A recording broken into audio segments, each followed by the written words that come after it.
যদি সবাই ফিরে যায়, ওরে ওরে ও ভাগা সবাই ফিরে যায়, যদি গহন পথে যাওয়ার কালে কেউ ফিরে না যায়, তবে পথের কাটা তুই রক্ত মাখা চরণ তলে একলা দলরে, তুই রক্ত মাখা চরণ তলে একলা দলরে, যদি তোর ডাক শুনে কেউ না আসে তবে একলা চলো রে।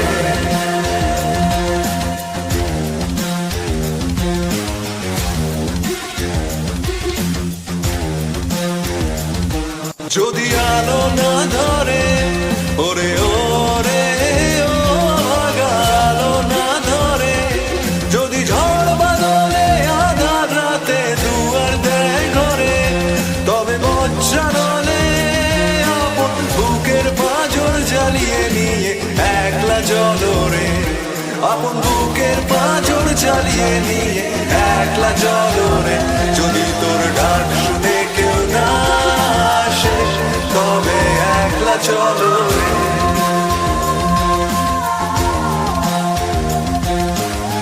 একলা চলো, একলা চলো, একলা চলো, একলা চলো রে।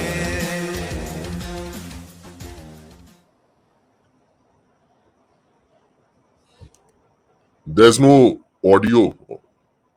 Hi guys, thank you for joining the live stream. My mic was mute, and today we have back with us Mr. AcademicMan. Thank you for joining us, AcademicMan. Yep. So today we are going to discuss a bit of Bengal politics, and mainly we are going to discuss the opposition party of Bengal. So the leader of opposition is right? yeah. See all the thunder and hailstorm that we are facing in Bengal today. That's the sound of the 8th left front government coming to power, right? Yes.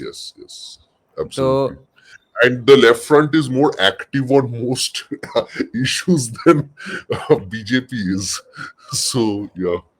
Yesterday, I saw a post that CPM made a collection of all the countless industries and universities that CPIM has inaugurated in their lifetimes. Shatarup, I think, posted. Oof. And so many WBUT, Macout, this Tap Bidyut Kendro here, that thermal plant there. So lots of industries. You see, it's a blame that Bengalis need to share. That if CPM did so much for you and created so many industries for you, why did you leave Bengal, or why did you vote them out? So today we are going to discuss. Vote for the person who actually shut down the one or two industries. That's the even worse part. Yeah. So we are going to discuss the opposition party and the leader of opposition. So Suvendu Adhikari's Hindutva turn.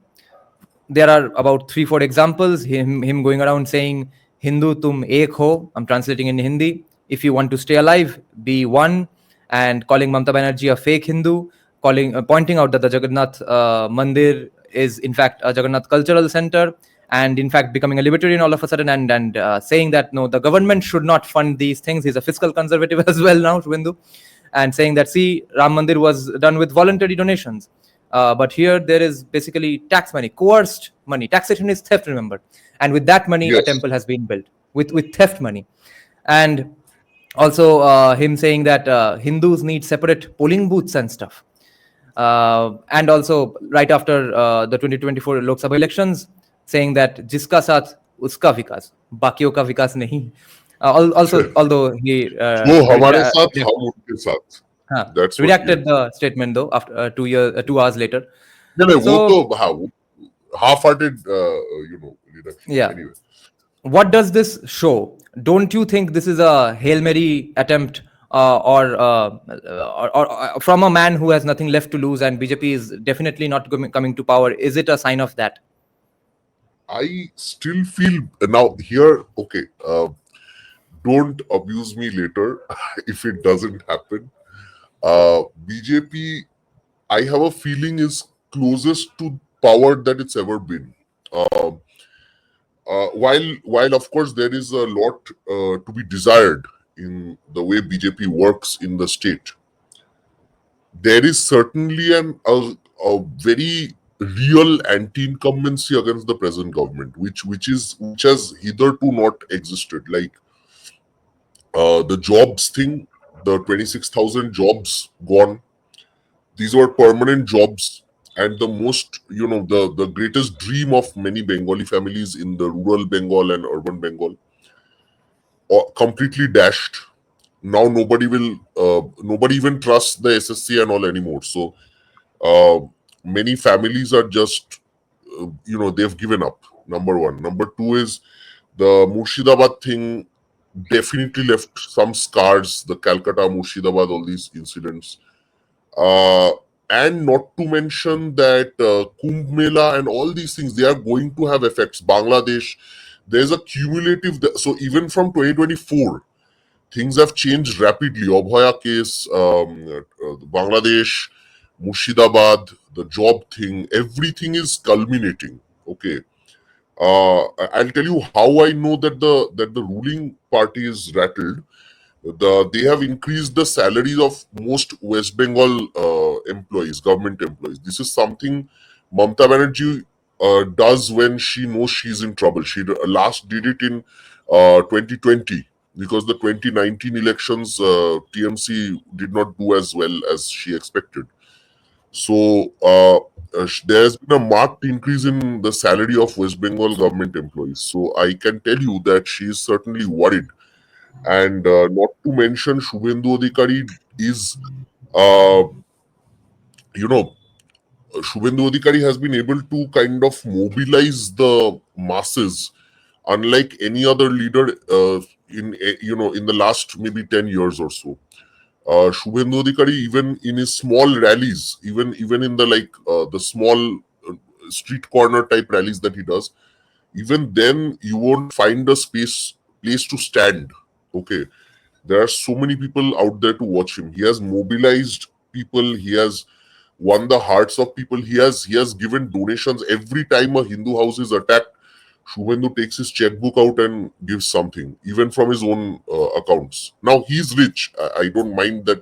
I'm not going to say that, oh, he's rich, so big deal. But as far as I understand, there are many rich leaders in the BJP, and more than him donating the money, he turns up. He's there for every cause. Uh, and often he does something that is very clever. He doesn't always take the BJP flag. Sometimes he takes the India flag, and he goes to these protests. Okay, he he he tries to kind of. He often says that don't make the party relevant. Make your identity as an Indian or Hindu relevant.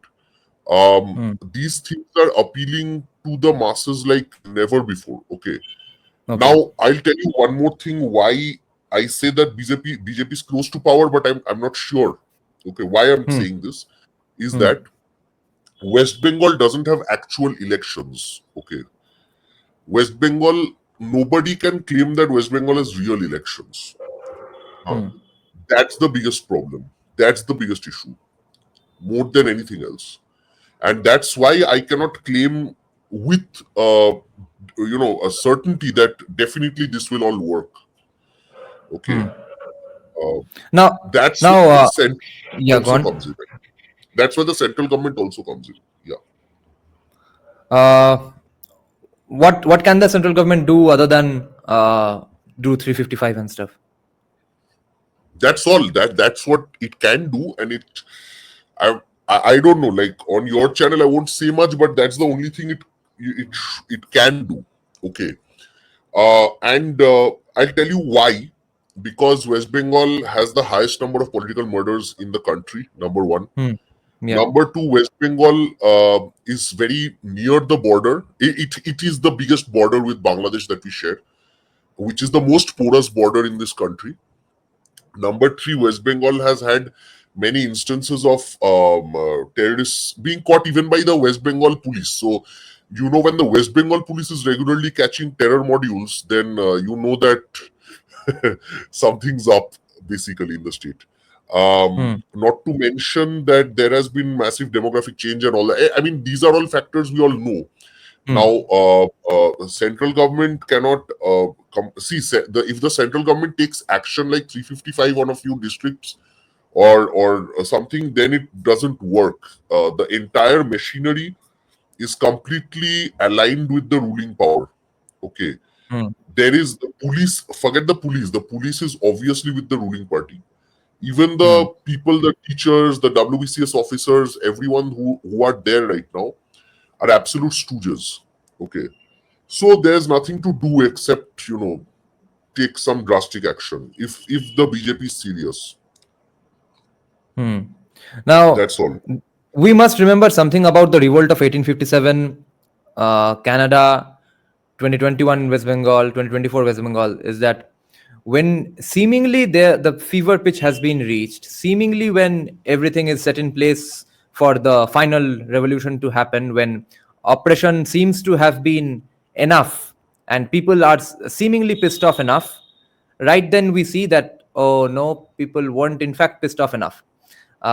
That's the same with in these examples that I gave. And is that possible in 2026, even after having said that Bengal doesn't really have elections? Because lots of some places in West Bengal do have fair elections, especially in overwhelmingly Hindu Hindu majority area. places where BJP never wins. So that portion of the Bengali Hindu masses whose vote still goes to a bit of Trinamool and bit of CPIM. What about them in 2026? That's where I think Suvendu is so effective. Like, even without Suvendu, BJP actually breached all the bastions where there is a significant Muslim population or near a significant Muslim population. It was Hmm. the western part of West Bengal and some other parts of the north that expectedly did not perform in 2021. Okay, these are primarily Hindu or tribal areas. So Shubhendu Adhikari has actually made huge strides in these areas. Now, uh, that's I think what he brings to the table. Now, you might argue that okay, 2024, what happened? 2024, something very interesting happened in many in urban Vidhan Sabhas. BJP leads on around 70 or 80 of the urban Vidhan Sabhas. Okay, so there are 297 Vidhan Sabhas in West Bengal. BJP is leading on 70 of the urban ones out of the 120 or 110, and you have the rest from rural Bengal. Okay, BJP's total leads were around over 100, I think 105 or 6, something like that. And in many seats, BJP lost in the Vidhan Sabha and even Lok Sabha, especially the Vidhan Sabhas. BJP lost by around 3,000 votes, 10,000 votes, and all that stuff. Okay, so taking that into account, I must say that what happened was something happened in almost every Lok Sabha, especially certain particular Lok Sabhas with particularly very peaceful Lok Sabhas. These Lok Sabhas, these Vidhan Sabha constituencies inside the Lok Sabhas uh, had overwhelmingly high vote shares. Okay, in the favor of the ruling party. So much so that the other leads that the BJP took around the Lok Sabhas, other Lok Sabhas, other Vidhan Sabhas, those leads were brought down and the BJP was defeated. Okay. Another factor I noticed was the CPIM still gets around the same number of votes. That is the difference between BJP and the TMC. So let's say there's a seat like Krishnanagar, where the BJP and TMC have roughly 1 lakh bhi nahi, I think 60-70,000 difference. The CPIM got around 2 lakh votes. So even if the CPIM is going to be dented, then only the BJP can win. Okay. So a number of factors are there, but I'm telling you that if we take the Vidhan Sabha leads from the Lok Sabha election of 2012, then the Vidhan Sabha leads are definitely above 100 and 100 and almost near 110. Okay. So that's certainly, that's pretty good, I must say, despite all the problems that they faced inside the party. Hmm. Hmm. Now, And this is based before on a Bangladesh and all that stuff. This is before all this. Yeah. true, based on the comments made by a recent right-wing guest of ours on our podcast, I'm asking you this question. that his opinion is that Suvendu taking this hard Hindutva turn is kind of required because the corruption card obviously has not worked in 2021, not Doesn't in work. Yeah. 2024 apparently. So his opinion is just that the language is too crass, and it's crass not in the sense of gali galoj, but it's just too direct and too overt, and that does not bode well with Bengalis. Now, who are those Bengalis, and is that comment really correct? Can I get back to the corruption thing once, because I have something to say Hmm. about the corruption. Right. So BJP going against corruption actually killed its chances in the past, in 2021. I'll tell you why. Most Bengalis right now who earn some money in West Bengal are dependent on some form of corruption for their livelihood. Okay. Mostly Hindus, actually. They are so dependent on the corruption that when BJP says that we will kick out the corrupt leaders, they actually get scared and they vote more for TMC. Because TMC guaranteed them jobs and all kinds of benefits if they work with the program. Okay. And actually a lot of Hindus did tell me, despite I didn't believe them much, but then I realized when the election results came out that a number of people actually voted for TMC because the status quo benefited them. This was, I'm talking about the grassroots families where people want to be teachers or Group C, Group D staff, that kind of thing, or want to get some kind of benefits from the party. They do some kind of menial labor jobs, or they do वो जो मनरेगा है ना, MNREGA, the thing that they get, the money that they get for digging holes and stuff on the road. So that these jobs, they don't actually do anything. They just get paid. They just get paid just like that. Now, what they thought is that because Narendra Modi and BJP are so hard on corruption, relatively harder on corruption than Congress and all other parties and TMC for sure, they actually feared that all their livelihood will go if BJP comes to power. Okay. That was one of my questions, that will the corruption beneficiaries vote? And that's a pretty big number, the corruption beneficiaries of Bengal. They are a Yes, constituency in themselves. It's a large number. And this is where I will say, and I'll answer your last question through this, because that is where Hindutva works. Okay. And I'm not saying Hindutva works because, it's like a 4D chess thing. Matlab Hindutva works at the end of the day. It's not like that. Suvendu has made Hindutva a home, kind of, a neighborhood, a normal thing in the state. I'll tell you how. So whenever Hindus are attacked, let's say Murshidabad, for example, what he did was he brought the guy who's like, when they were attacking, they destroyed the property and the money of a lot of people. Okay, so they had actually stored money and jewelry and all that. So all the money was burnt. Okay. Yeah, lifetime savings were robbed. Exactly. So a lot of people, they had actual hard cash, maybe 50,000, 20,000 rupees and all. वो भी बहुत है, मतलब West Bengal में 20,000 rupees is like you're a king. Okay. So they kept that amount in their house, and the protesters, they burned that money. Okay. So there were pictures of these old men and women, taking that money out and crying with the money. Okay. So Suvendu Adhikari did press conferences with them and all that. So Suvendu's smartness is he's making people realize that the house and the money you're talking about that you're going to get from the ruling party, you're not going to even be able to hold on to that or your life if this continues. Unless BJP comes to power.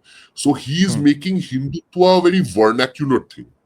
He's linking it with your house. He's linking it with your pocket. He's linking it with your daughter's virginity, whatever. Like he's linking it with everything that you hold dear.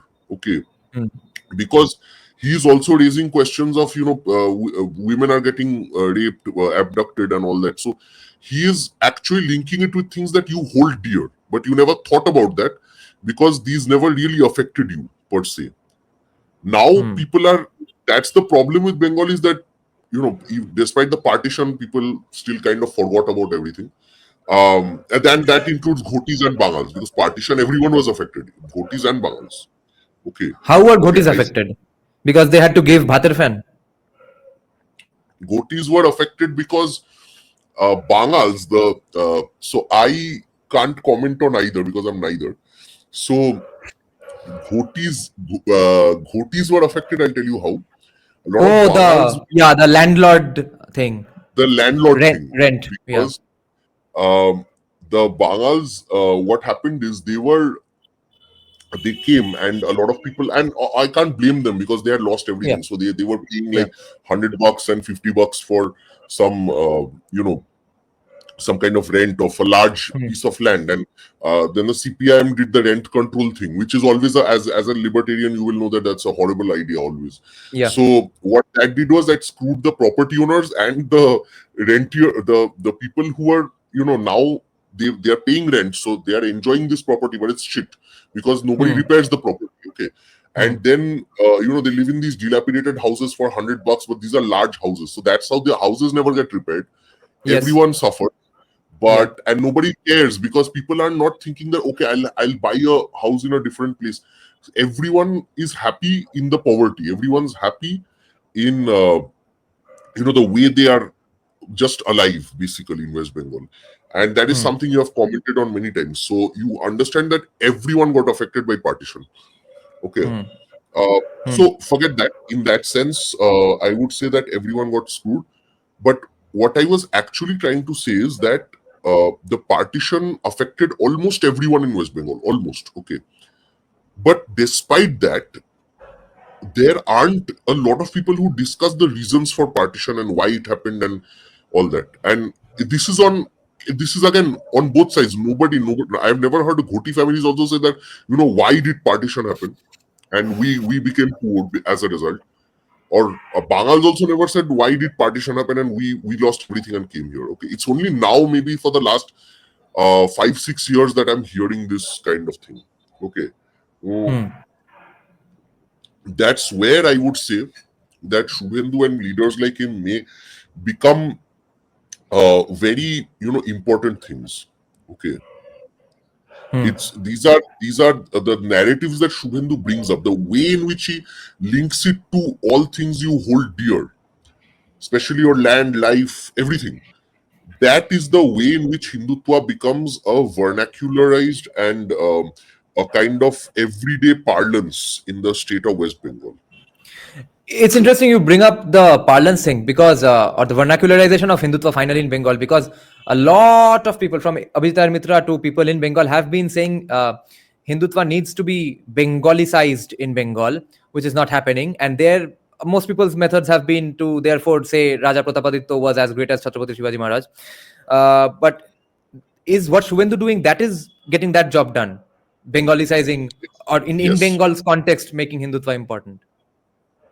Shubhendu typically uses some imagery in his words. For Hmm. example, Tulshi Kather Mala, Mukhe Tulshir Pata. Okay, His so imagery is fucking spot on.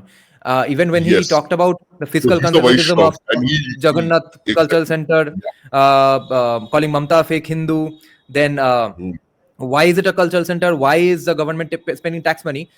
The moment he yeah, said it, he was casually getting up on a train. The camera is here. And that's when he comes up with these brilliant points, which are all well articulated, catchy, easy to fucking remember, and brilliant points. Holy exactly. shit. And you will see the Hindu imagery he's saying Hmm. about the kind of Vaishnav imagery, and even Shakto. He's not like, I won't say, like, uh, he knows rural Bengal better than I think any politician, including Dilip Ghosh. Okay, just because Dilip Ghosh talks like a rural politician doesn't mean he is one necessarily, because he spent a lot of his time in Andaman and all these places, okay, in RSS camps. But Yeah. Shuvendu Adhikari actually worked in rural Bengal. Okay, he Yeah. knows every district, Yeah. Yeah. every nook and cranny of every area. He knows how people talk. He's like, you know why Donald Trump is so attractive? Because Donald Trump talks like a crass white guy, okay, Yeah. and Suvendu Adhikari talks like a crass rural Bengali. He doesn't give a damn about the Bhadralok, and rightly so, because Bhadraloks are less than 2% of the electorate anyway, and most of them, order wine on Swiggy and have it and go to sleep on whole day. So it doesn't even matter. My counter It's to the you here would be that the Bhadralok percentage might be 2% or lesser, maybe, because most of them are in Pune and Bangalore. But the Bhadralok mindset has definitely percolated and trickled down to Mafusils and suburbs and outskirts of Kolkata as well. Now, to include them, we have, along with them, we have the corruption beneficiaries, which may or may not include the Bhadralok mindset Wale people as well. So, what I'm saying is that Suvendu Adhikari breathing down people's neck is definitely working, we know, from everyone now blaming all commies, Trinamool supporters, Bengalis, Abhishek Banerjee calling for the taking back of POK, many urban Bengali Muslims saying that yes, we must do fine introspection finally in 2025. I would Yeah. say all of that from Bengal is happening abso-fucking-lutely because Suvendu is breathing down their necks. But is he that close to their necks enough Do to you get the corruption beneficiary vote? Because that's a huge do percentage you that will have you shift ever heard the vote. have, have you ever heard Suvendu Adhikari call Rahul Gandhi a Gandu?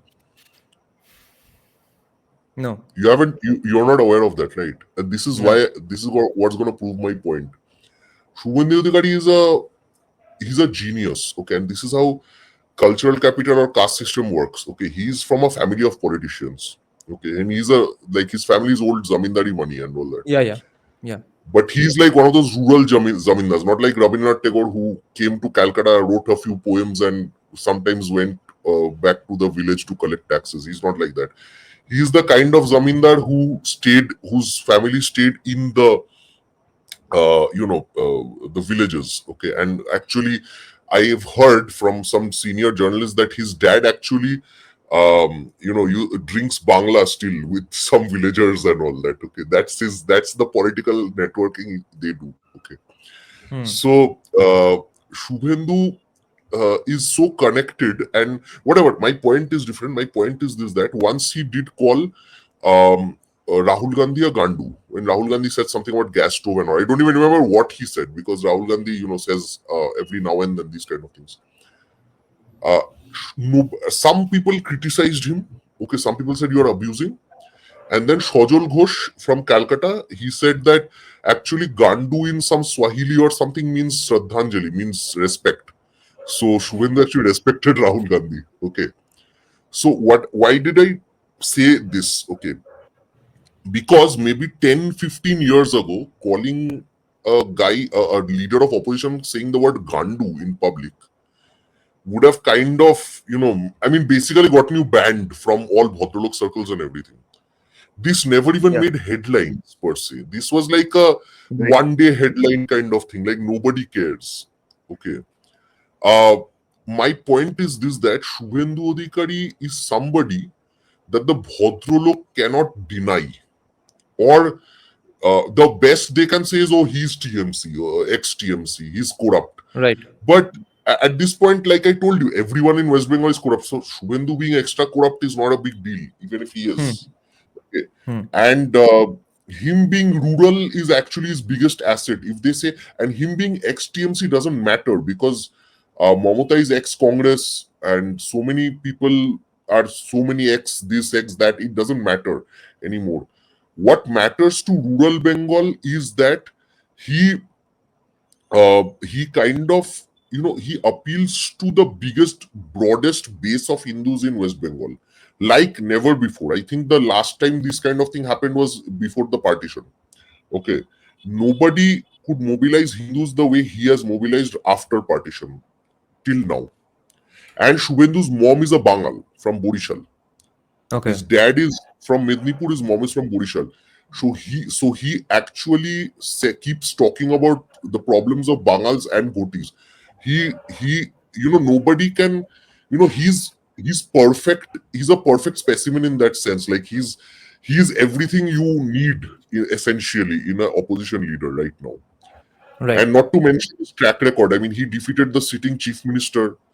The Trinamool claims, this is not my claim, the TMC claims that he rigged the election against Mamata Banerjee. So this is significant because the Mamata Banerjee was still the chief minister when apparently Suvendu rigged the election against her.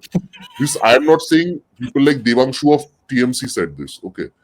So that means imagine the kind of power and influence that he has in that area, that even the sitting chief minister alleges that he rigged the election against her. Okay. That is something worth mentioning. Not to mention, he actually kind of he embodies that whole spirit of resistance and whatever you can think of, because Nondigram happened because of him. Shingur, interestingly, Shubhendu did not really appear in the Shingur protests. Yes, of course he had to support it because his party was involved, but Shubhendu Adhikari was not physically present much during the Shingur Andolan. That was primarily Mamata Banerjee and a few of the Calcutta elites who went to that area. Okay, and some people like Partho Chatterjee and all. You won't find a lot of pictures of Shubhendu during that time. You will find a ton of pictures of Partho, Mamata, Mukul Roy, and all these people who were primarily the Calcutta-based leadership of TMC. So that's the thing. You know, Shubhendu is like the most professional and the most perfect politician I would say West Bengal deserves right now, or whatever the Dark Knight thing. You know, the hero we deserve, or I keep forgetting the dialogue now. The one we need and not the one we deserve, or something like that, or whatever. We deserve Mamata Banerjee, but I guess Shubhendu is what we have to do with, and that's better. So are you saying only time will tell that whether he was breathing down people's neck enough or not to get the corruption beneficiaries vote? I Or are think you sure that it will get? I think he already has the vote. The truth is that, like I keep telling you, that there are no real elections in West Bengal. So till there are real elections, we can't really gauge his influence. But the other thing is, Narendra Modi now has 240 seats in the Lok Sabha. Okay, winning West Bengal guarantees you almost 30 seats, whoever's the ruling party. Yes. Okay, even without rigging, because people here are so poor. If you just give them some scheme, Modi ye, Modi wo, this, that, whatever, people are going to vote for you like blindly. Okay, Modi Sri. people here, yeah, exactly. He can just change it. I mean, the people of West Bengal don't even care anymore about how much you give, as long as they get. It's like beggars can't be choosers, right? Like the people of West Bengal are in that state right now. So if BJP does come to power in using 356 or something, BJP matlab central government takes over power using 356 or something and has free and fair elections, I'm telling you that TMC will cease to exist. No, but as a what if party. 355, not 356 happens? Then I don't know. Then I don't think that. Then there is one possibility, of course, there is one distinct possibility. If BJP can get 120 seats, which is still not impossible, which is quite possible. If BJP gets 120 seats, then BJP is coming to power. Because Now, all you need are like 25 more MLAs, and TMC MLAs can be bought with anything, basically. Not a big deal. Matlab Operation Lotus jaise hua tha, that kind of thing. if we finally find out in 2026 that this was in fact Canada 2025 or Revolt of 1857 or Bengal 2021, 2024 again, that yes, the opposition was breathing down the ruler's neck, but not enough, then will that be the end of BJP? Yes, I fear so. Suvendu Adhikari, if he is unable to win in 2026, matlab BJP is unable to win in 20, or get 120, 25 seats and then buy the rest of the MLAs or whatever. If they don't do that, then BJP is finished. Suvendu Adhikari might, become form his own political party. I don't know. I Who will wish he fund that does. party? No, because then BJP is over. BJP is over. In 2026, if it doesn't happen, I don't think BJP will last beyond that. Unless there is another possibility, that is that a Muslim party like MIM or ISF takes over has the critical mass to actually win the election, defeat TMC, which they are actually attaining that critical mass as we speak.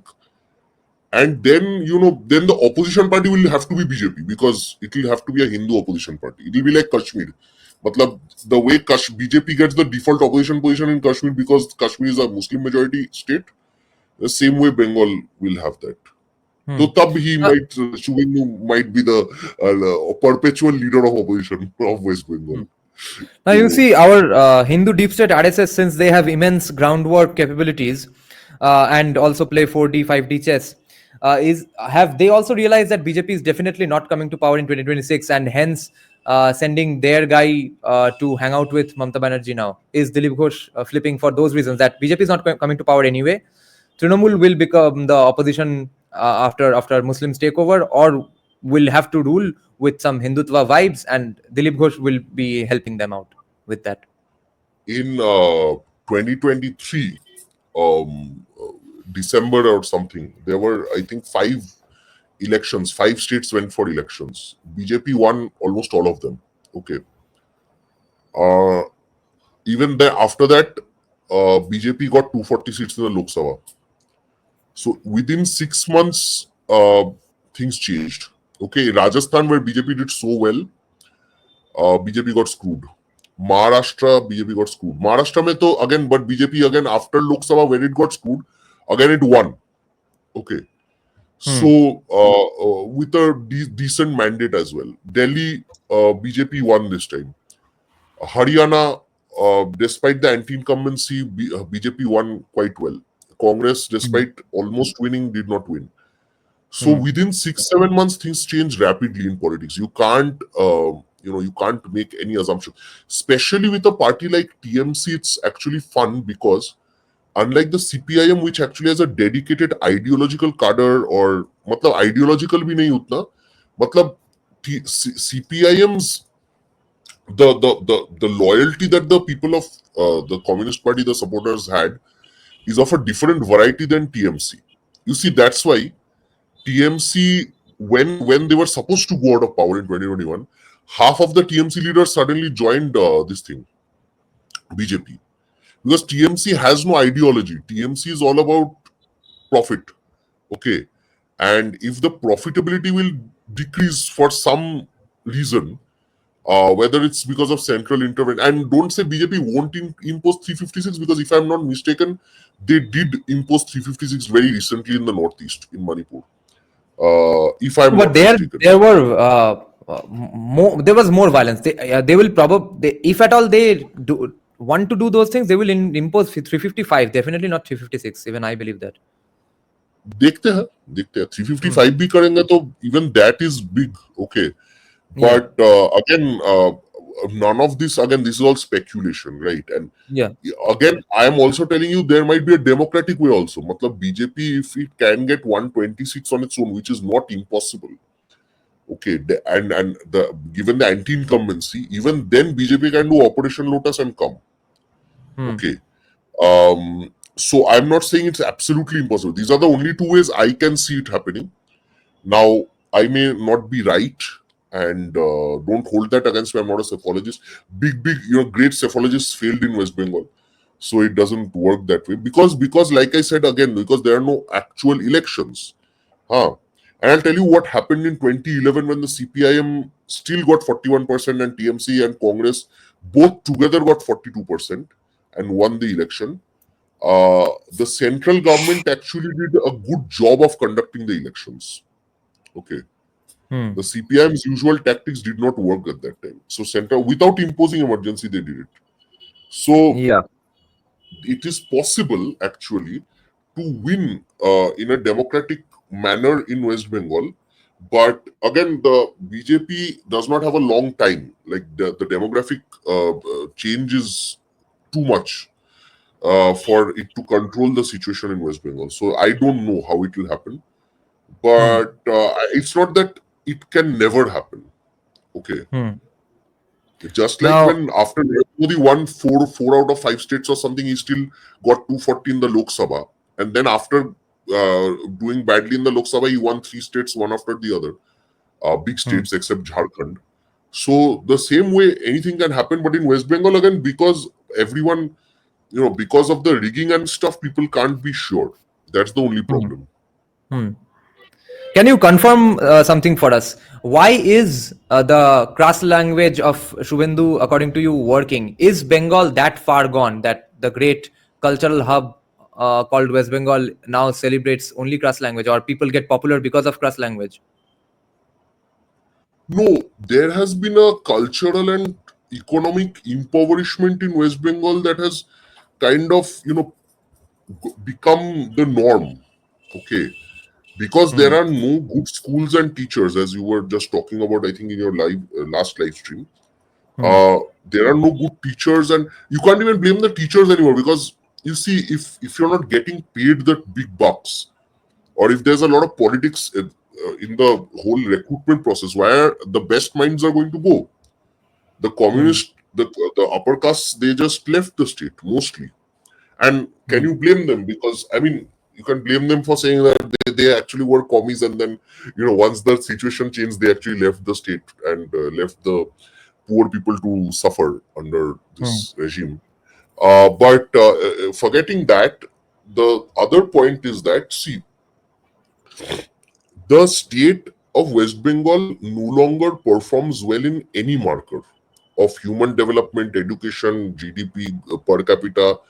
Any marker of development, West Bengal is nowhere close Even to on apps like Skillbox, Book My Show, if you open the app and search for cities in India, there are like 6, 8 cities that they show on top, and Kolkata doesn't feature in them. And they don't do it out of no, hatred for Kolkata, just because there's not enough consumption in Kolkata of those no, events. there can't be, because if I was telling you the other day that I know of a guy who's basically, I have actually seen people working as liftman and stuff, like from I actually understood. So I was in Delhi for a while, and one day I walked into a lift, and the guy started talking in Hindi to me. Okay, and I gauged from his this thing accent that he's a Bengali. So I said, "Apni ki Bengali?" And he said yes, and he said he's from Nadia. And I said, "So what, you're doing this job here?" So he said, "Yes, I'm a liftman here." So I'm like, so basically a liftman who does not earn a lot of money at all, even these kind of jobs people from West Bengal are doing in different parts of the country, because there are no jobs in Calcutta. There are no jobs in West Bengal. I have heard of young kids working in those event management companies as interns, basically lowly paid interns who get paid occasionally, maybe uh, hanging balloons and stuff. But the guy still did not get a gig in Calcutta, okay, or West Bengal. But the West Bengal is so badly screwed that what do you expect, from this state? It's totally gone to the dogs. Yeah. Now, the Jagannath Cultural Center. Uh, Before we get to why Dilip Ghosh went there, because there's a trajectory of his actions that we will have to discuss. First question is, why are Hindus going there, from the bhaktas to the priests? Uh, don't they realize that what is this all about? They are still that easily foolable. They are still the gullible nut No, jobs they have who's forever going been. there? Their ancestors have been. Who's going there? Do you think Have we, it will remain empty and boycotted? People won't go there. I'll tell you why some people will go there. It won't be boycotted. I'll tell you why some people will go there. Because it's been in the news for so long, people are just going to say, what the hell is the hullabaloo about? Okay. And I'll tell you something else also. Somebody like Sofikul Islam or somebody might go there, take pictures, and say that, see, this is a joke. And when people see it on YouTube, they won't even go. Okay. Bengalis have a lot of Why FOMO. won't they go there just because it's a joke? I'm expecting they won't go there because they realize what a way to fool it was, just fool Hindus. But No, why many will it be a people joke? will It's go. still a temple, nice looking temple. It's a nice copy paste, It's not great even an actual architecture. temple. It's not even a real temple. It's a cultural center, right? But actual puja Which path to hoga. पूजा पाठ शायद बाहर होगा. I have no idea how it works. I'll have to get more info on that. But as far as I know, it's not an actual temple. It's not a real temple. No, they called it cultural center only so that they could spend tax money on it, not because it's हाँ वो not है. because they won't have puja But pat. let's say there will be puja pat right outside it. Let's say they allocate a small land and some trust sets up a small puja pat center there or whatever. It's still, you see, the Bengali pull towards Lord Jagannath draws lakhs of Bengalis per year to Puri. Okay, that will not change at all, because I'll tell you why. Bengalis are very cowardly as a people right now, not before. Right now we are. So most people will think that if I go to this horrible, whatever mimicry of the Puri Jagannath temple, I'm not going to get blessings. And I'll tell you why. Because most Bengalis are actually Abrahamic in their thought process. Okay. They think of gods as ATMs. Where Yes. if you go and do the right kind of puja part, even if you're a communist who's Yes. saying that Kashmir is a great place, you should go to Pahalgam and stuff. Even if you are that kind of person, you basically at the end of the day go to a temple to pray for money and power. Okay. And I'll tell you, that's the biggest reason why so many people from West Bengal went to Kumbh. And that's the biggest reason so many Bengalis go to Puri Jagannath, because they think that the Lord Jagannath in Puri is so powerful that they will grant all your wishes. That's why they go. So many people go. And I'll tell you, that's exactly the reason that they will go more to Puri than this whatever joke they have done. So you are saying this project is going to flop, essentially, mostly. Yeah. Initially, some people will go. They'll be like, "Oh, what the hell is this?" That kind of thing. But then it'll fizzle out. It won't work. I don't think so. They have spent enough on specific influencers as well, and that will gather a vibe, and people will go there just to prove that they are real Hindus who are not Hindutvadis. We are real I Hindus doubt who it. don't That's where hate I'm telling Muslims. you, if the real Hindu thing will drive them to Puri, where they might not vote for BJP. मतलब पुरी में जाएंगे इसलिए they may not vote for BJP. They'll still might vote for CPM and Congress, CPM and TMC, which are very anti-Hindu parties. But they won't. They will go to Puri for a very different reason. That's what I'm telling you. Religiosity, if that is your main thing, they will rather go to Puri. That's what I'm telling you. That doesn't make them Hindutva activists. That just means that they are Yes, more interested in the ATM kind of relationship that they have with their gods. Yeah. I'll give you this kind of gold or money, and you give me whatever success and whatever I want in life. Yeah. Okay. But the time will prove. We reserve our judgment here. We will see. We will check $100 up in $100 in 6 bet, months. yeah. Yeah, 6 months 6 or months a later, year. whether it works or not, $100. Yeah. I absolutely believe it will be a Because pretty this big is success. the GDP of West Bengal is so low that the bet is not more than $100. Okay. Yeah. It might bankrupt the channel. Yes. Now, so now we will get to Dilip Ghosh, a man who comes from RSS, didn't get married. What he is now, 60 or 68 or something. So Tyag is a prerequisite for being in RSS. So he has done Tyags all his life and got BJP to where it is today, up until Suvendu took the mantle and carried it forward like a relay race. That man got very legitimately pissed off with the Prime Minister's office after 2021 genocide of massacre of BJP party workers, and even said that I don't care about the PMO. Even that's something no BJP worker has ever had the balls to say, especially after 2014. He had the balls to say even that, and then didn't get any minister of state positions, which means absolutely nothing pretty much. But at least that gets you some power. He didn't even get that. And then he called out Suvendu Adhikari for burning Pakistan's flag, and got married at the perfect time when the crescendo, the fever pitch was about to hit in Bengal, because people were pissed off enough with SSC, Murshidabad, Bangladesh happening. And right then and there, the man who sacrificed all his life could not delay his marriage by a few months anymore, because he has sacrificed maybe so much already, and maybe he's pissed off enough and doesn't feel like he needs to sacrifice more for the party, and decides to get married at a time when the fever pitch was about to hit against the ruling party, and the entire discourse breaks down like a house of cards because the entire Bengali vernacular media news channels only start covering his wedding all of a sudden, and everyone stops discussing SSC and Murshidabad. And naturally, the ruling party was very happy with it. They really sent them Everyone blessed their him. best wishes and Everyone. stuff. They even said, And "Asli mard hai, asli mard." Diluda is. right, and Yeah, yeah. then yesterday at the inauguration of the Jagannath Cultural Center, Dilip Ghosh visits that as well. So is he going to join Trinamool, or is he just going to be a Trojan horse and pissed off, or he's just pissed off with BJP and he doesn't care about anyone who wins or who loses? With respect to Dilip Ghosh, I have to say that most of your observations are on point, and I think 2021 se 6 mahine pehle, I think Dilip Ghosh had built up the momentum to win 2021. But as we know, something went wrong right before 2021, that the management went completely haywire.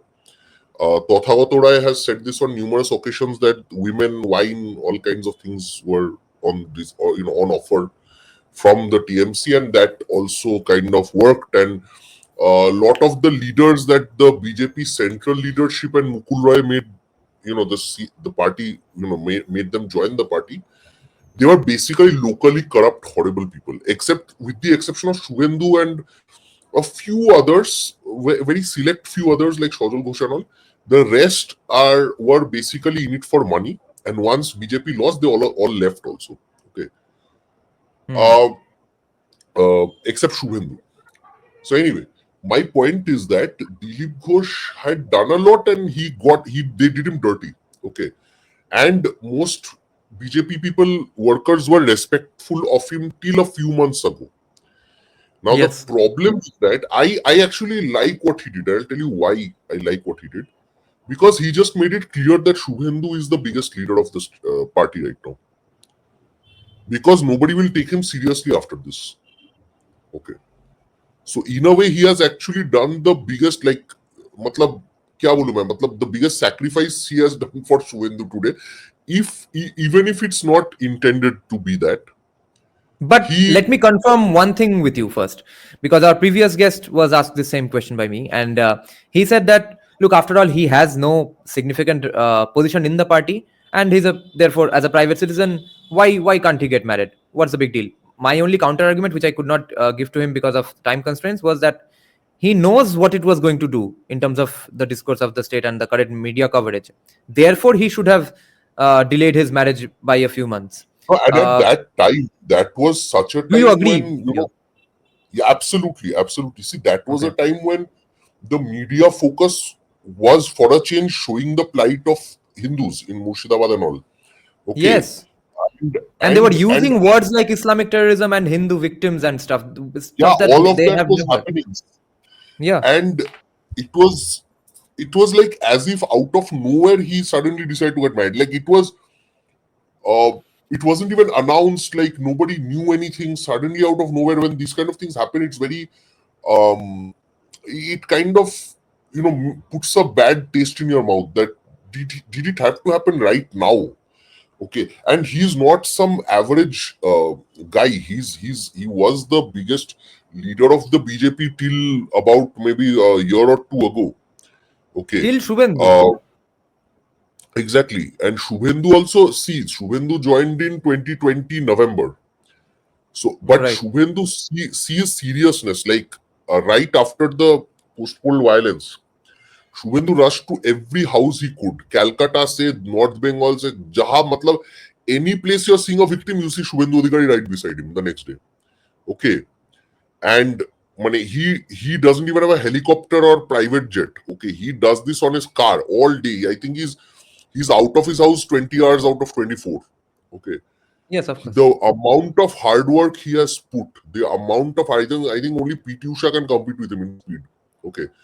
So he has like embodied that. And Dilip Ghosh, I guess, because of the backstabbing that he felt was done, and even I felt was done to him, it will obviously demoralize the best of persons. And then Dilip Ghosh suddenly became a darling of the TMC. Like TMC leaders suddenly start saying Dilip Ghosh is the best, and this and that, and everyone loves him and all that, and that's the biggest issue there is. You know, Dilip Ghosh is not serious anymore. And in the middle, what had happened is, matlab, he used to go out on morning walks, give ajib theories to the media and come back home, okay? And all day the media just ran that. Whereas Suvendu Adhikari, from morning till, night, even at 12 o'clock in the night, Suvendu Adhikari was doing rallies, one after the other. Crazy, I have not seen him sit in a place for the I last have never 22 seen Suvendu in the same district in 2 days in a row. Exactly. He travels like a crazy person, Yes. and the amount of hard work he puts in is like insane. And that's why I'm telling you, the Vidhan Sabha seats that BJP got even in 2024 were over 100. That is way better than what 2021 was achieved. 2021 it was 77. If BJP got 110 seats in 2021, even then there was a possibility that the government could be formed in West Bengal by BJP. But they got 77. But under Suvendu, if I'm to say that Suvendu Adhikari was the biggest factor in getting votes for BJP in 2024, then by that logic, he got over 105 seats or something in the Lok Sabha.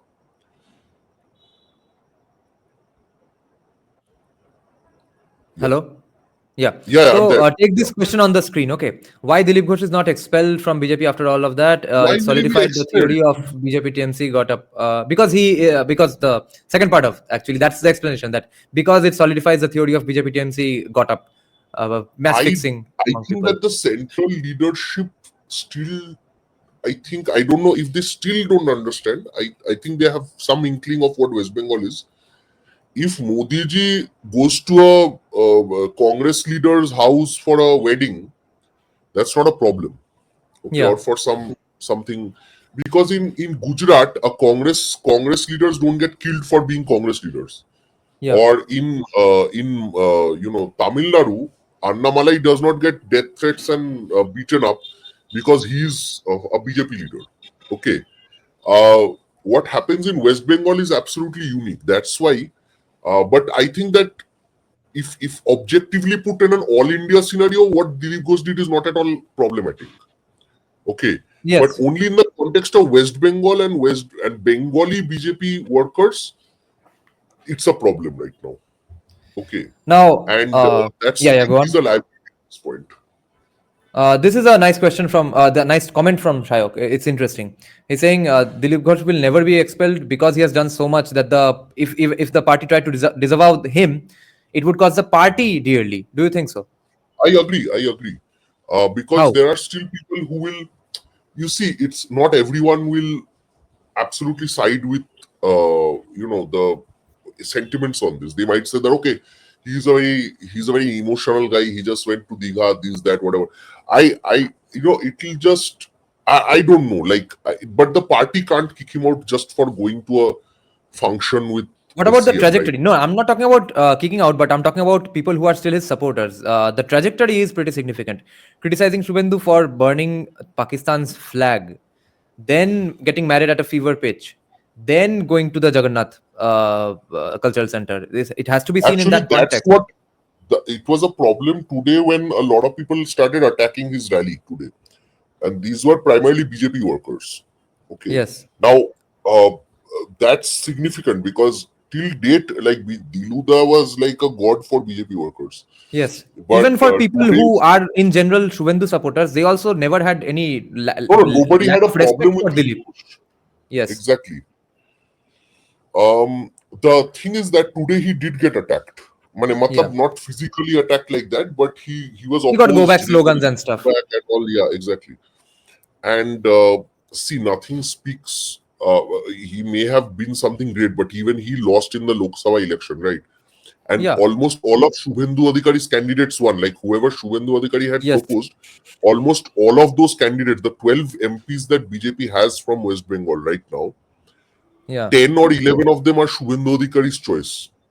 Okay. Yeah. including North Bengal, Alipurduar and all these places. Suvendu Adhikari personally campaigned for these people. He's like the Donald Trump of, in that sense, Yeah. BJP West Bengal. Okay. Yeah. So जैसे Donald Trump जिसके लिए Donald Trump did not campaign for Pierre Poilievre and he lost. Like if you're a conservative leader without Donald Trump's blessing, it doesn't seem to be working these days. That's the thing. Yeah. So yeah, Shaik is saying this totally proves the statement that either you die a hero or live long enough to become the. Yeah, it does. It does. It's see. This is why great films work, regardless of the people, or the race of the people who are the actors in the movie. RRR, Kantara, Bahubali works all across the world. We grew up liking movies of Sylvester Stallone because they speak some universal truths to us. We don't need black people or brown people to say good stories. So for those reasons, this is such a great line that is universal. Now, who which are the people in BJP who have a problem with Suvendu to the extent that they fear that Suvendu winning or BJP winning might actually needs to be prevented? Are there some people in BJP like that? absolutely. Most people benefiting out of the status quo arrangement between TMC and BJP in the state right now, they do not want Suvendu to come to power. Because Suvendu Adhikari is a tour de force. He's too strong a leader for them to control. Okay. So Mamta Banerjee actually, what again to reiterate what Tathagata had said many times, Kamini and Kanchon, money and women, wine, women, money, that this lethal combo. These kind of things have been supplied by Mamta Banerjee for, not, I won't say Mamta Banerjee, I shouldn't say that, by allegedly by TMC agents for a while, okay, since before 2021, and that caused the downfall of BJP in 2021. And even after 2021, what happened is a number of leaders stayed back. Okay, I'm not going to name them on your show, but a lot of people who follow BJP closely in West Bengal know these people. There are some leaders who even invited Mamata Banerjee to their daughter's birthday or wedding or something. Okay, so there are these kind of people who are absolutely hated by most people in West Bengal who are BJP supporters. Okay, and these are the people who don't want Suvendu to come to power because they know that once Suvendu comes to power, the thing that the kind of gifts they are getting apparently from the TMC, those will stop and they have to actually do work in order to survive. Or they might not even survive if Suvendu comes. Like Suvendu might do a purge and just keep his own people in power. So it I might see. not even, they might not even stay. So the present day में जो लोग मतलब, if you see there are BJP leaders in top positions who don't really protest against the TMC. Those are the people you have to understand are actually being fed something or the other by the TMC. This is my understanding. This may not be right. I have not taken names, but if you just follow Bengal politics for a few days, you'll know what I'm talking about. Now we have some great comments and questions from the live chat. Rutvik is saying, can he become the Trojan horse into TMC? He be the Hindutva guy in TMC. See, TMC trying to be a Hindu party is like, I don't know. It's like Farooq Omar Abdullah trying to be a BJP worker. It doesn't work. No, has Mamta also seen the writing on the wall? Definitely, she's seen the writing on the wall, and therefore to save Trinamool, she wants to do some Hindutva with Dilip Ghosh. Is that so? The funny thing is, if Mamata Banerjee is as clever as people claim her to be clever, she knows that there are two threats. From the Hindu side, it is the Hindu consolidation that's happening right now. From the Muslim side, it is the demographic change that is favoring parties like ISF and Asaduddin Owaisi and all. Okay, she has threats on both sides. So even if she but then again, Mamata Banerjee will be more focused on 2026 than 2031. 2031 देख लेंगे बाद में. So 2026 के लिए that might try to work, but I don't think Dilip Ghosh is that big a fish. Like you see, because of Murshidabad and all these issues, and because Suvendu Adhikari is so, he's so polarizing as a figure. Whoever had to make up their minds has mostly made up their minds already. By the Okay. time of Malda Murshidabad, many people have made up their minds. Okay. And Suvendu Adhikari, I think Dilip Ghosh, like I said, inadvertently, Dilip Ghosh is actually helping Suvendu Adhikari. That's why it might even help him later. Because now there is no doubt that the only serious guy in the party is Suvendu Adhikari. The fact that polarization is somehow, for some reason, inherently bad and stuff is a weird premise to start with in politics. Why the fuck should there be more than one party then, if there's not going to be any polarization? So, if Suvendu is a polarizing figure, that's actually good for BJP. And well, the ideal could be, I guess, no one polarizes and gives the message of unity and still comes to power. Why would No, they why then? is Or how? unity always at the cost of a certain group, which is the majority of this country? Unity always, मतलब जो भी unity के बारे में बात करते हैं, they never seem to care about it when the Hindu community comes into question. So it doesn't. I think that's the biggest contribution of social media these days. Most people get their news from social media, even if they watch ABP or some kind of channel or something. Even at the end of the day, or Yes. at least in the beginning of the day, they will watch some kind of video by some YouTube commentator or channel or whatever. So Yes. social media has definitely aided in changing. Like 40% जो BJP को vote मिल रहा है ना, it is a solid base that BJP has built. Now all BJP needs to do is get 5% of the vote from TMC in order to win. That corruption beneficiary vote. Ha. And the biggest language you need for that is Hindutva. Without Hindutva, you cannot get votes in West Bengal. Corruption, development, none of these will get votes. Yeah, Development, because the only alternative to the Hindutva message is development or corruption, which they are beneficiaries of. They don't want that to go away. that's the thing. See, apart from the corruption thing that you just mentioned, the development, the image of development is such that Yeah. Please, people elaborate know. on that. We have to discuss that. Whether the development message is at all important in Bengal. People know that, you see, the development brings with it a few problems. So Right. people of West Bengal, यहाँ पे जो residual communism है उसका problem आ जाता है. So people first think that if Adani and Ambani come in, I become poor. Okay, that Yeah. some section things, but now people are so poor that they would rather Adani Ambani comes. But imagine if Adani Ambani comes, but they are, you see, in somewhere I have heard even government employees say this, that BJP and this capitalism, if it happens, people will actually have to work hard for development. Matlab, if capitalism happens in West Bengal properly, like it used to back in the day, then you have to actually work hard for your bread. Okay, there will be lesser dole outs, and you have to actually perform in your company or whatever and get money. People dread that. And on top of that, most people. So there was this woman called Reena Shaha who I was very interested in 2021, because she said that Gujarat is Swarg. Matlab, Gujarat is the greatest state in the world right now. Huh? But my vote goes to CPIM because I am a practicing Vaishnav, and just like my because I have only one god who is Narayan and Vishnu. The same way, Jyoti Basu is my one god, and in politics, and so I will vote for Jyoti Basu. Hare Krishna.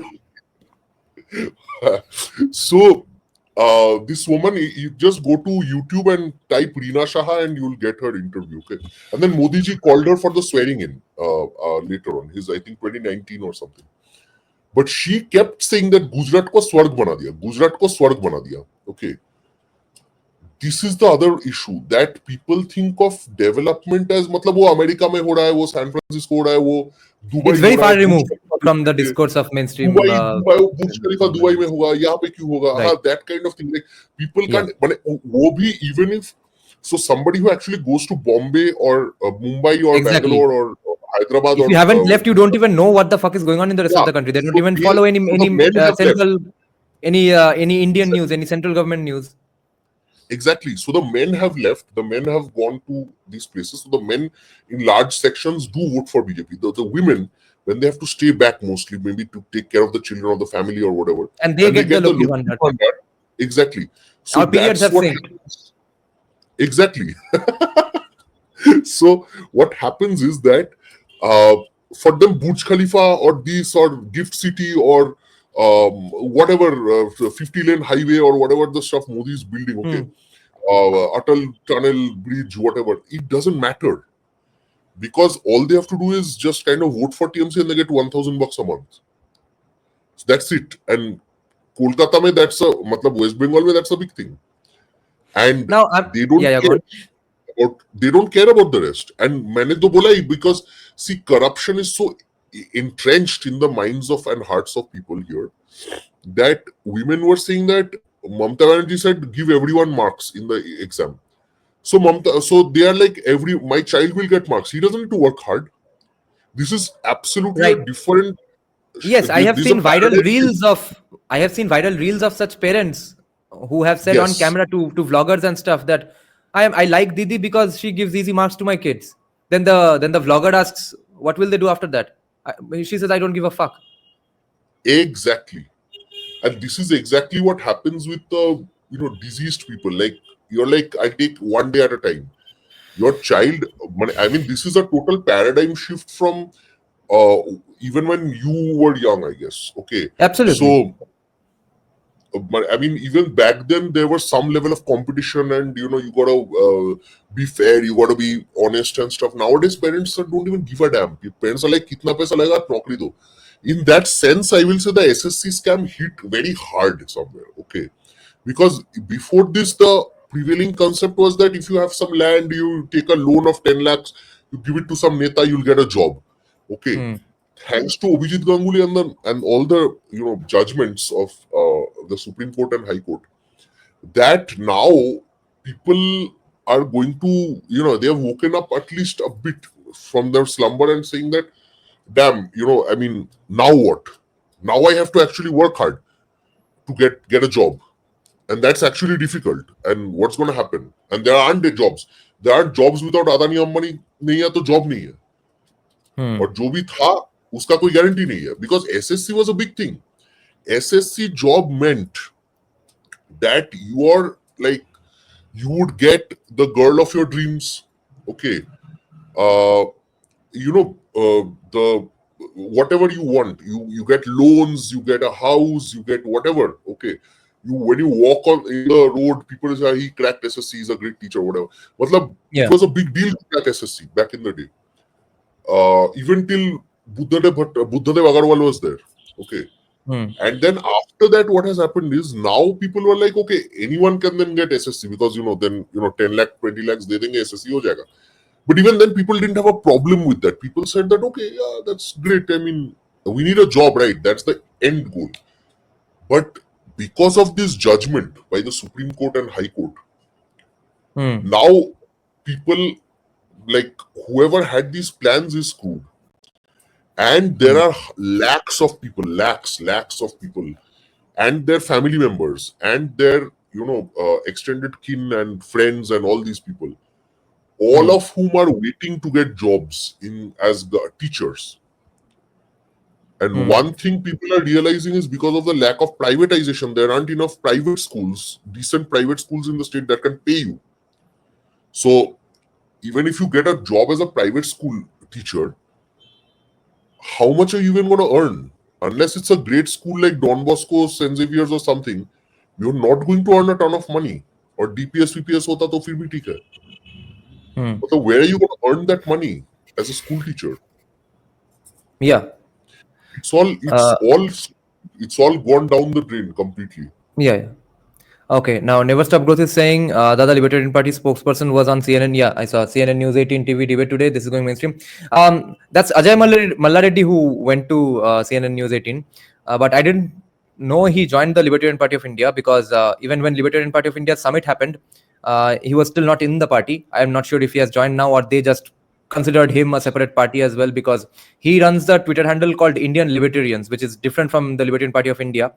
And his way of doing libertarianism is the one I criticized heavily one day on my live stream, because he's from the Jayant Bhandari wing of libertarians. He of course hates Jayant Bhandari personally because Jayant Bhandari just wants dictatorship, but the tone of criticizing India is the same as Jayant Bhandari.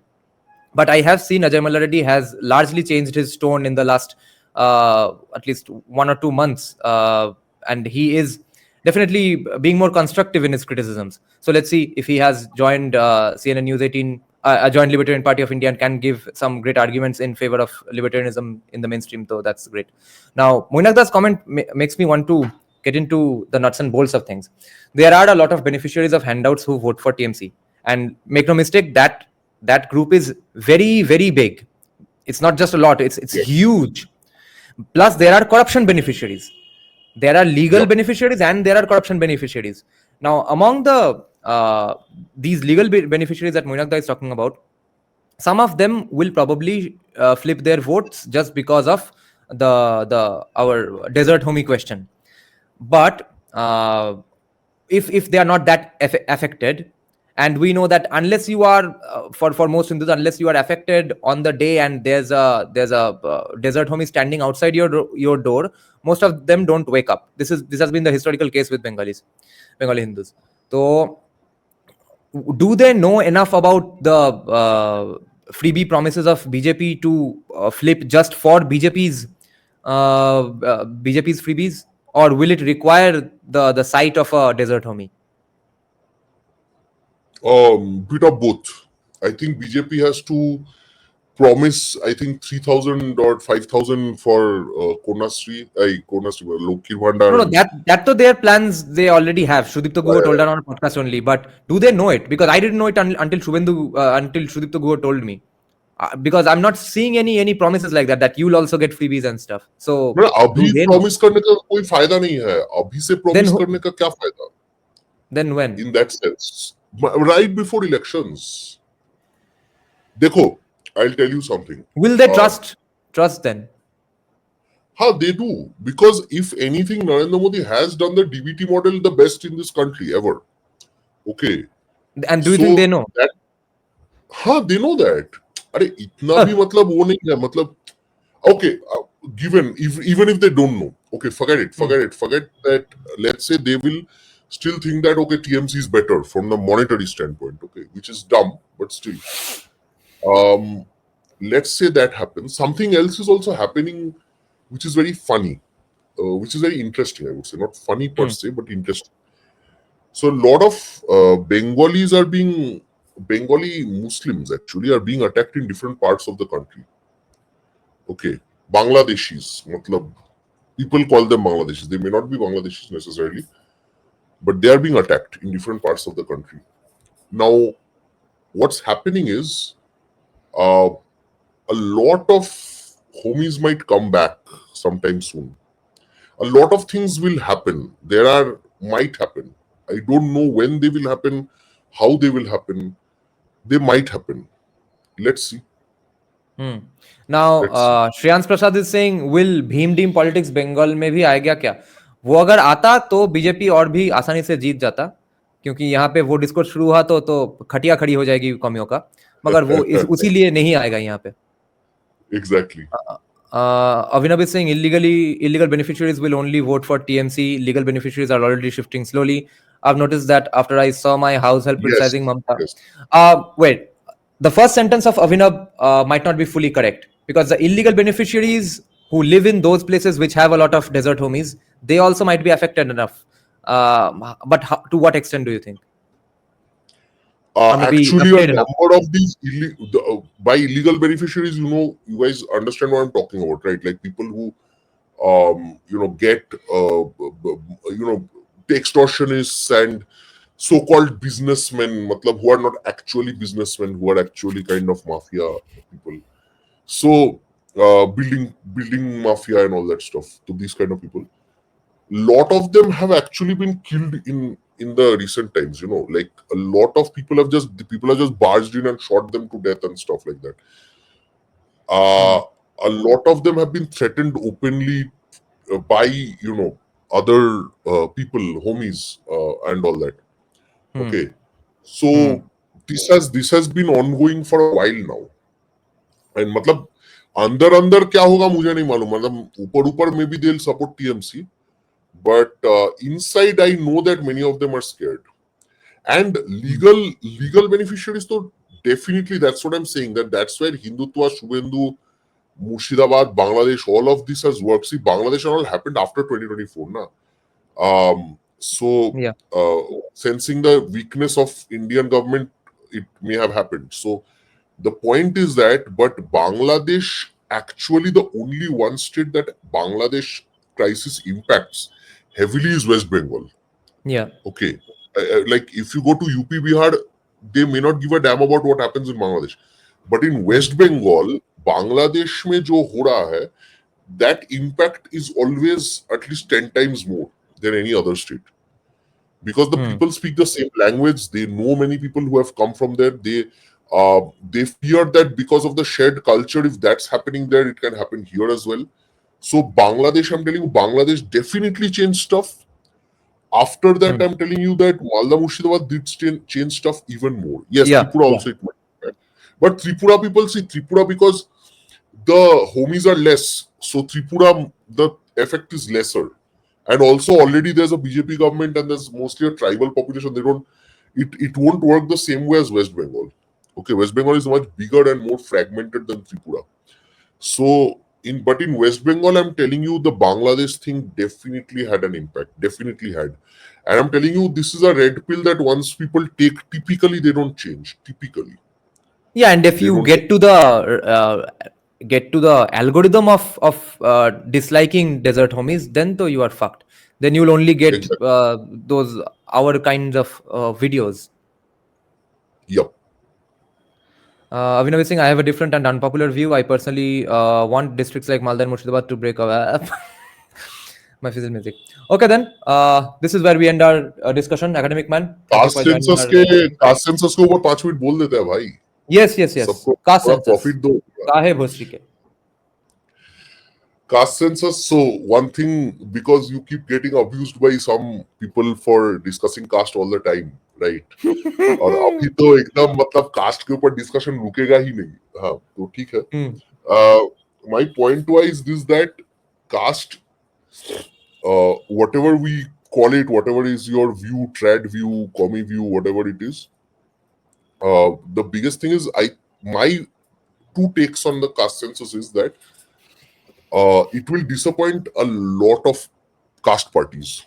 Okay, matlab in the sense that if caste, the parties that operate on caste, right? There's Namajwadi Party, like BSP, like Kushwaha's, like RLD, even Congress in certain parts of the country. All these parties.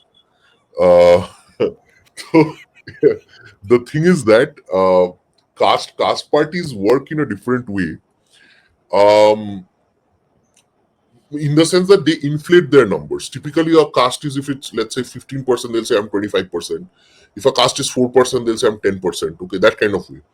So the same logic works for the Namashudras in West Bengal and Rajwangshis and all these castes, the smaller castes. So every caste inflates its numbers, and the numbers we actually have are mostly from the pre-independence era. Okay, and some after that, some censuses after that. So the thing is that, let's say you claim you're 20% or 25%, and then the census shows that you're actually 17 or 15% or something. Then you're screwed. Okay, then you're messed up. And I have a feeling, and this is my feeling, and it might be true, that the caste census will happen. Matlab census operation will happen. People will be asked their caste, and then the results will be circulated among the political parties, most political parties. And then when the political parties see that it's not to their liking, the numbers are not to their liking, they will say that in the interest of national unity, we will stop the caste census or something like that from getting published. Okay, that is my view. मतलब lollipop देंगे लेकिन last minute पे छीन भी लेंगे अलग से. And I think that it will be good if it happens in that sense. Now, if you're saying upper caste are screwed anyway because of SC/ST Act and all that, so upper caste are anyway screwed. So, matlab, नया नहीं है. Master stroke is not. I'm not a master stroke wadi. I know everyone's gonna abuse me right now. Srijan is saying, how's the caste low, sir? He can go and take that up with Gorgo Chatterjee. Now, my point is that master stroke nahi hai ye, because I'll tell you why. Because if the numbers actually come out of the way the Namajwadi and all these parties are expecting, like let's say 25% and this and that, then BJP is going for a toss. Okay. Matlab, it is a big gamble. It is a big gamble. But my understanding is that many people are not liking this thing. Okay, fine. But remember that caste is status, and uske upar Neerajan will keep doing more and more shows. Yes. So anyway, this was my 2 cents. Master stroke nahi hai. I'm just saying that it could backfire, but I have not just a feeling. This is something that many sociologists and many statisticians have said, that the caste census data that we have already, that is so old that it is not dependable on. Okay. No, what you are saying is definitely making sense, but the question is whether Modi did it for that reason or not. That's all the criticism is about. एक और factor है कि Bihar election है. I'm not saying Bihar election है तो मतलब कुछ भी कर दो, but maybe it's a lollipop that the Bihari populace would like. I don't know. Because there are many small, tiny parties are there in Bihar, like 2%, 4%, 3%, ऐसे करके जोड़ के ये पूरा वो बनाते हैं. हाँ, रेनबो कोalition टाइप का बनाते हैं. So BJP tried the Hindutva route in Bihar. It didn't work. It never seems to work somehow in Bihar. Okay. That is why Hindu Mahasabha got disappeared, but RSS stayed. Exactly. So that is the problem. Matlab, in Bihar, they tried it. Okay, in 2015, they tried it and they failed miserably. And I don't think that because of they have to be with Nitish Kumar now, and because Hindus didn't go out and vote enough, so Modi has to depend on Nitish Kumar now. So now, to matlab Nitish Kumar will be calling the shots for Bihar. ये तो है. And see, now, you can't give Modi 240 seats and expect him to do a lot of work. I'm sorry if it sounds like masterstroke, but you can't stay home and have biryani and then expect on voting day and then not give him the requisite number of seats and then say that he should turn this into some kind of utopia. It doesn't work that way. The best chance Hindus had was 303. He did some work. He did the 370 and all that. But to actually get rid of reservations and stuff like that, he would have needed 400 or something. You can't get rid of something like reservations or something like that without actually giving a substantial majority. Abhi, there's nothing to do much even on that. Yeah. Now, what Rishabh is saying, that's what I was telling you when you brought this point up with me for the first time, that political parties already have pretty accurate constituency-wise caste data. So my guess is they know what they're doing. That's one Asha Kiran. But Nitai Paul had made some great comments, and I missed this one. We're talking about the status quo inside the BJP party, okay? In Bengal. Yeah. Just to return to that topic for the last 2-3 minutes. So can that status quo be broken in 2026, or central BJP will be happy only by getting subtle support from TMC? But they're not getting subtle support from TMC anymore, right? Whether BJP will win in 2026 is dependent highly on central BJP's attitude, I have a feeling. And because BJP got reduced to 240 in the Lok Sabha, they can't keep giving away, like, see, in 2026, there are going to be many elections, like Tamil Nadu, West Bengal, Assam, and a few others. Okay. So, Assam chhodke, West Bengal and Tamil Nadu, BJP there's a big chance of BJP losing. Tamil Nadu mein to BJP is going to perform horribly, as far as I understand. Now, if Tamil Nadu mein you're giving away around 40, Tamil Nadu has 40 seats, I think, right?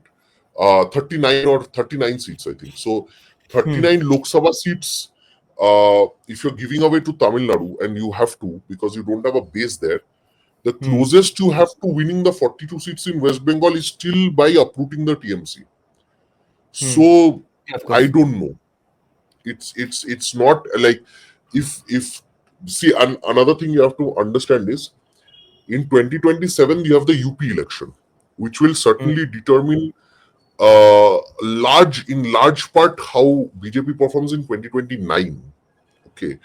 And Yeah. I am sure that Narendra Modi and Amit Shah are definitely worried about 2029, considering that in 2024, despite winning 5 elections right before that, they still got 240 seats in the Lok Sabha. So UP mein they can't fool around. And before UP, if they lose like so many seats, so many states, that's definitely not going to be good for their image. Hmm. And what's worse is if they actually lose Bengal, Tamil Nadu, all of this, and Yogi does very well in UP, then the question will come from within the BJP that, okay, is Yogi the next guy? Okay, Amit Shah and Modi are done then because they can't win West Bengal despite having 40% of the vote share. So only Yogi can win now. So Yeah. because then that will be a bigger problem. Okay, Within Nitai Paul is saying, I think Murshidabad is not so big issue as Bengali Hindu tend to think that मेरे locality में तो नहीं हो रहा है. I agree, some Bengalis think like that, but despite that, BJP has continued to retain 38 point something percent of the vote share. And I'm telling you that will be that these change.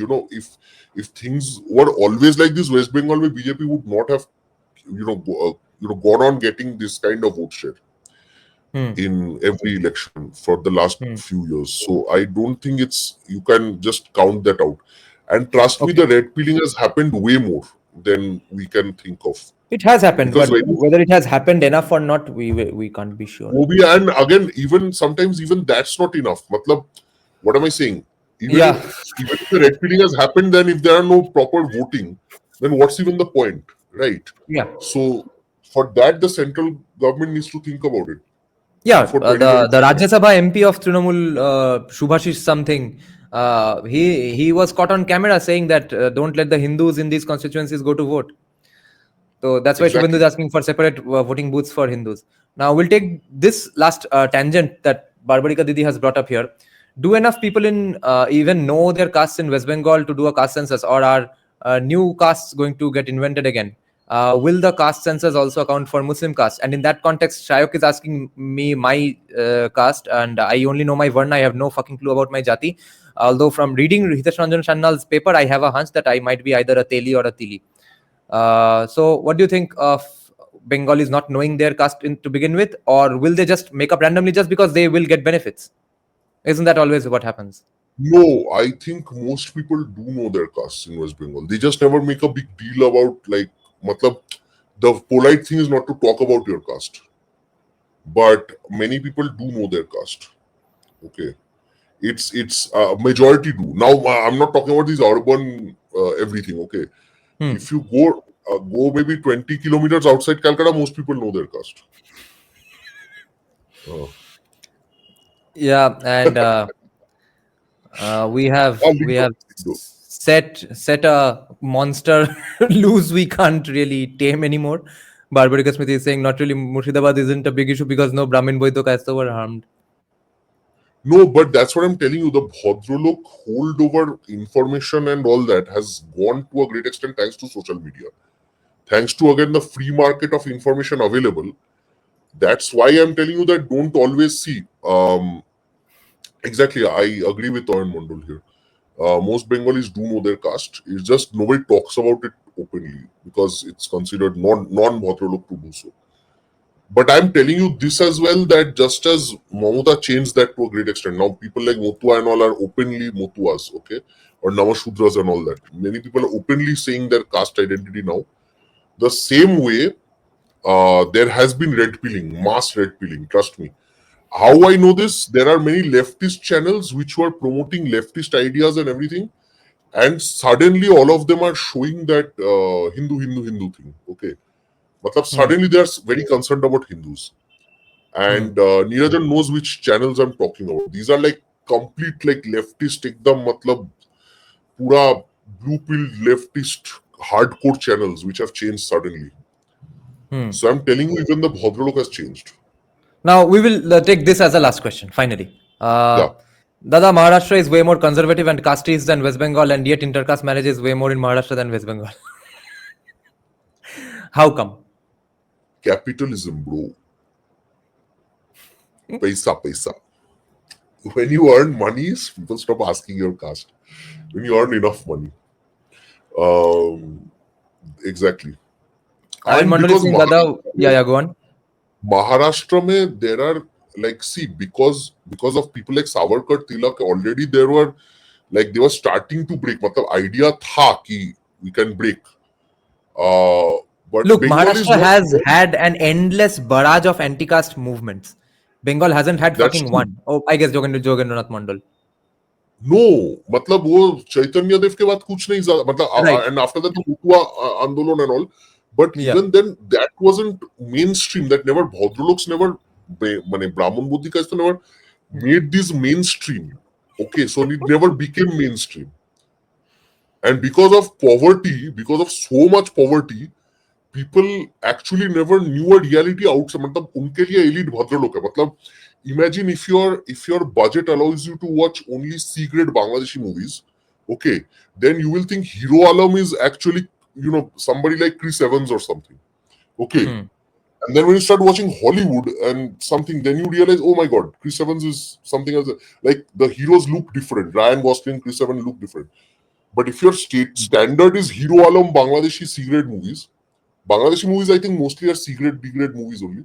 So then your standard will be that Hero Alam and all that. Yeah. Oyan Mandal is saying, Dada, will Shuris get reservation in liquor business? They are already scheduled caste without facing partition. How much more do they need?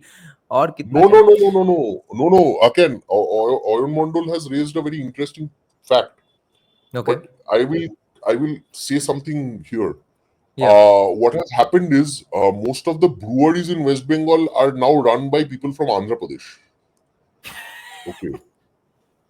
Most liquor business in West Bengal are run by non-Bengalis right now. Okay, because they have some deals, and I don't know the exact details, but I know this much that there are groups from Andhra Pradesh and South India who are now running the show in the West Bengal liquor business. So वो भी बंगालियों के हाथ में नहीं है.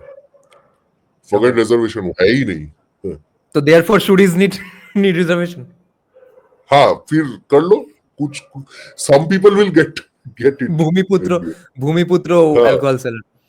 I love Mamata Banerjee for one reason. Mamata Banerjee takes Gorgo Chatterjee's ideas. Okay, she says she pays lip service to them, and then totally gives all the resources, power, and everything to outsiders. Bihari IPS, Bihari MPs, Bihari MLAs, Andhra Pradesh, Andhra businessmen. Okay, fish mein Andhra Pradesh. Everything, fish, liquor, everything is outside. Every business, People watch Telugu movies. Bengalis watch Telugu movies. And now Bengali movies are so fucked that people watch South Indian movies also. Matlab consumption pattern, thanks to Mamata Banerjee, it is fucked. So and also was there, you could still watch Angan Dattu movies. Now you can't. You don't even do that. You watch South Indian movies. So biggest cash cow for recording studios in Bengal is dubbing for South Indian movies and Telugu South movies. Indian movies. So Mamata Banerjee, I totally love her because what she has done is she has put a facade of Bengaliness, but given everything to non-Bengalis. Everything. मतलब जो जितना भी थोड़ा 2% बाकी तो सब दे दिया. Okay. And I like her for that because she has shown Bengalis their true place. I like her. AK Bromo's question is just too incredible to end the live stream. He's saying, is that 40% of BJP which they right now have, is that not going? Is there any chance that even that goes down in 2026? 26 तक नहीं होगा. 26 तक नहीं change होगा.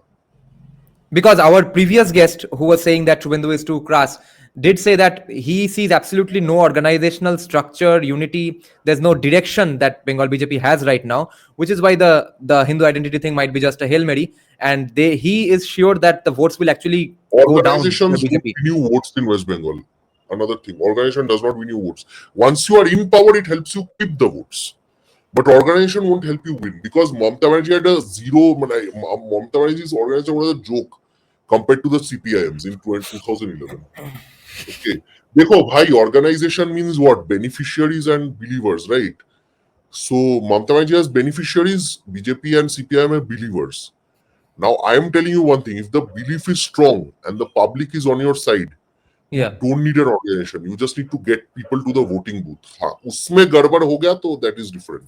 That is the attitude of the central government that we cannot predict from here. Oh, and a neuroscientist has said that boycott Odia priests in Digha Jagannath Cultural Center. Okay, good, but Yeah, it doesn't no matter one will. because, like I said, he's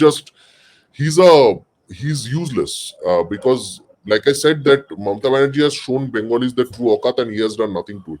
He has just helped her out in that quest. I think Gorgo is the greatest asset that Marwaris and all these other people have. Like, the only way Bengalis can get something back in terms through capitalism and all that is if the government changes, and Gorgo doesn't want that to happen, and he tries to obfuscate that issue through Bengali politics. And absolutely, he's helping the status quo, which means that non-Bengalis rule every sector of West Bengal. Okay, and Gorgo is helping out in that. Okay then. Thank you for Yeah. coming today on our podcast, Academic Man. Guys, thank you for joining the live stream. Good night. See you all soon. যদি সবাই ফিরে যায় ওরে ওরে ও ভাগা সবাই ফিরে যায় যদি গহন পথে যাওয়ার কালে কেউ ফিরে না যায় তবে পথের কাটা তুই রক্ত মাখা চরণ তলে একলা দলরে তুই রক্ত মাখা চরণ তলে একলা দলরে যদি তোর ডাক শুনে কেউ না আসে তবে একলা চলো রে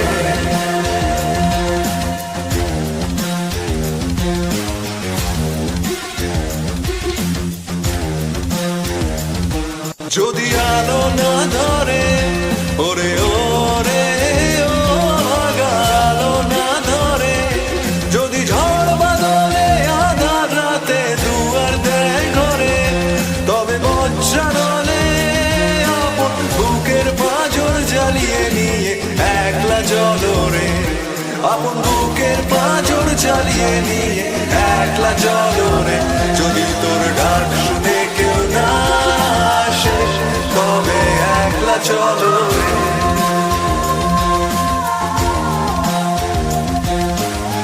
একলা চলো একলা চলো একলা চলো একলা চলো